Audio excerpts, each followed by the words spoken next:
দিয়েছে। তাই আপনাদেরকে বলবো, যারা বিজেপি বিজেপি করে তারা কান খোলে শুনে নিন, ভারতবর্ষের বিজেপি কোনো ঠাঁই নেই। তাদের ঠাঁই হচ্ছে জাতি ধর্ম শুধু বিভেদ করা। মমতা বন্দ্যোপাধ্যায় এমন একটা নেত্রী যিনি সর্বধর্ম মানুষকে নিয়ে চলেন।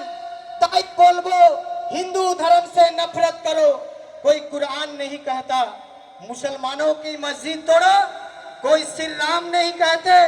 रोटी का कोई धर्म नहीं होता, पानी का कोई जात नहीं होती। जहाँ इंसानियत जिंदा है वहाँ मजहब की बात नहीं होती। कोई कहता है कि हिंदू खतरे में है, कोई कहता है मुसलमान खतरे में है, लेकिन मेटिया बुरिश के अवाम कह रहा है चंद बीजेपी के दलालों के कारण हमारा आवाम खतरे में है।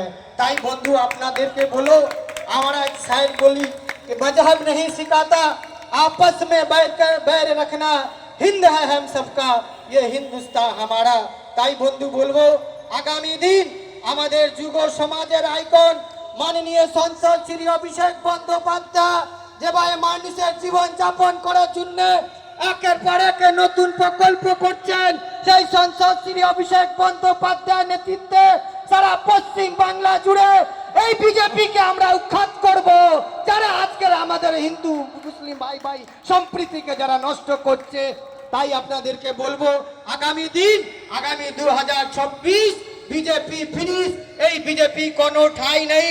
শুধু আপনারা মনে রাখবেন, আগামী দিন নবান্নতে মমতা বন্দ্যোপাধ্যায়